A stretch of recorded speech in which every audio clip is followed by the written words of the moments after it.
optimize your PC in a few seconds.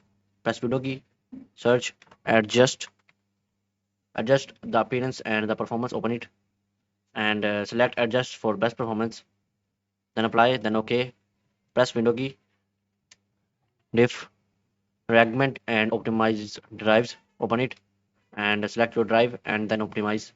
Press window key, search, disk cleaner, select all your drives and press OK, then delete files.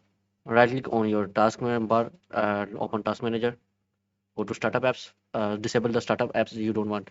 Open Steam, press Steam and settings, in-game, overlay while gaming, turn it off. Press window key, go to settings, go to display, go to advanced setting, choose higher refresh rate. Go to settings, open settings, go to game mode on, search graphics, optimize for games, turn it on, search notification, turn it off. And if you have laptop,